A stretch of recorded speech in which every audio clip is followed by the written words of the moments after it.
केन्दुझर कांग्रेस भवन ठारे नेताजी सुभाष चंद्र बोसଙ୍କର जन्म जयंती पालन। आज नेताजी सुभाष चंद्र बोसଙ୍କ जन्म जयंती और पराक्रम दिवस उपलक्षे केन्दुझर स्थानीय कांग्रेस भवन ठारे 128तम जन्म जयंती पालन करा जायछि। एही अवसर में जिला कांग्रेस सभापति श्रीजुक्त मोहन चरण परिडा, पूर्व पीसीसी साधारण संपादक आलोक मिश्र, सांबादिक श्री सुढल कुमार सेठी, सुकुमार पाणिग्राही, सुनेश कुमार धीर, ललित मोहन नायक, रत्नाकर नायक, सुरजित दास प्रभृति बहु कांग्रेस नेता योगदान देइथिले।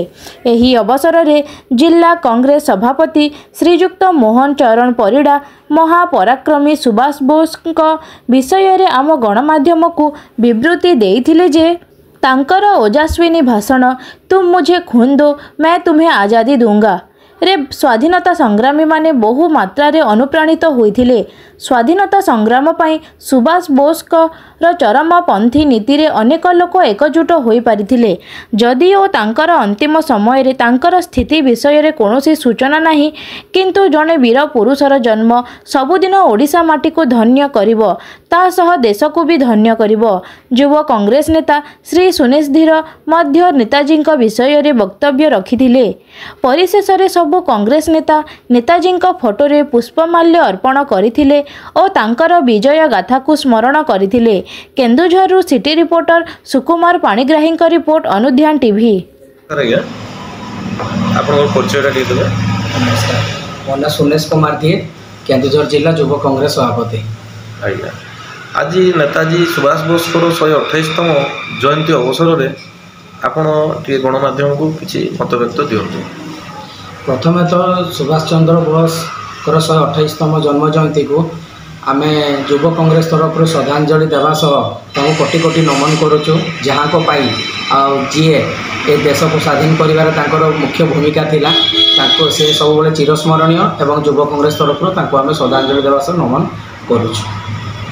आपण जानिथिबे सुभाष चंद्र बोस ओडिशा सहित बहुत पाख संपर्क निबिड़ संपर्क थिला एवं ओडिशा रे से जन्मित बोली समस्ते जानते। आपण तो जो स्वाधीनता संग्राम स्टार्ट होता से सुभाष चंद्र बोस ओडिया मान को लेकिन केमती एकजुट करेंगे से विषय से ध्यान देकी समस्त एकजुट करके स्वाधीनता संग्राम में जड़ित करते।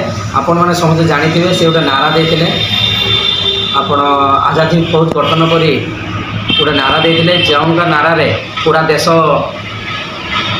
आगे जाइला एवं स्वाधीनता संग्रामी भाव में समस्ते जड़ित हो स्वाधीनता संग्राम में निजर योगदान देते। सेठी सुभाष चंद्र बोस भूमिका बहुत थी। से जो नेताजी सुभाष चंद्र बोस कहते मत रक्त दियो मु तुमको स्वाधीनता देवी एमती किसी कहते जोटा कि बहुत प्रसिद्ध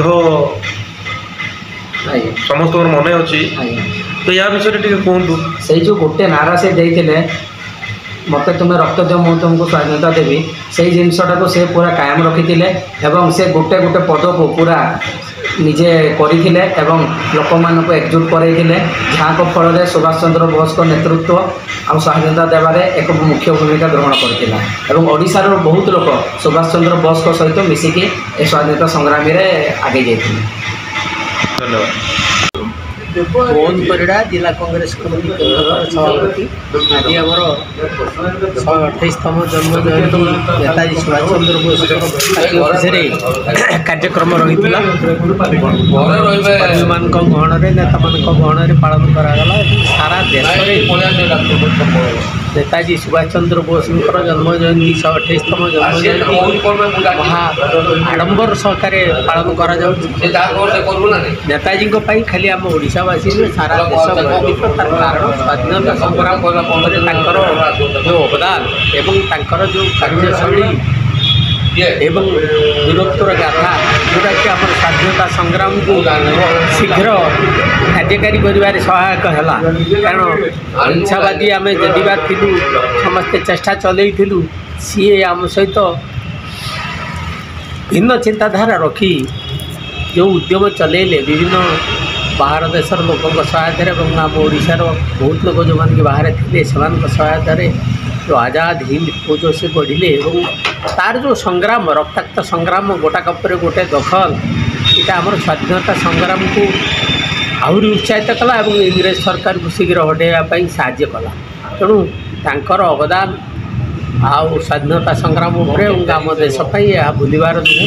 ସେଇଥିପାଇଁ ଖାଲି ସେ ଓଡ଼ିଶାରେ ଜନ୍ମ ହୋଇଥିବାରୁ ଆମ ଓଡ଼ିଶାବାସୀ ନୁହେଁ, ସାରା ଦେଶବାସୀ ତାଙ୍କ ପାଇଁ ଗର୍ବିତ। ଏବଂ ଯେଉଁ ଜୀବନର ଶେଷ ମୁହୂର୍ତ୍ତରେ ଅଦ୍ୟାବଧି ଯେଉଁ ଜାଣିପାରିଲୁନି ଆମର ତାଙ୍କର ସ୍ଥିତାବସ୍ଥା ବାବଦରେ ସମସ୍ତେ ଅଳ୍ପ ବହୁତ ମନଉଣା କରୁଛନ୍ତି, କିନ୍ତୁ ସିଏ ଗୋଟେ ଏମିତି ନା ଯାହା ନାଁ ଶୁଣିଲେ ଦେହରେ ଶିହରଣ ସୃଷ୍ଟି ହୁଏ।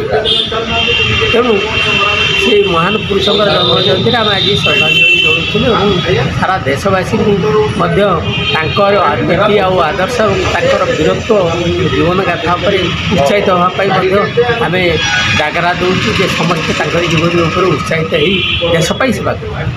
ଧନ୍ୟବାଦ।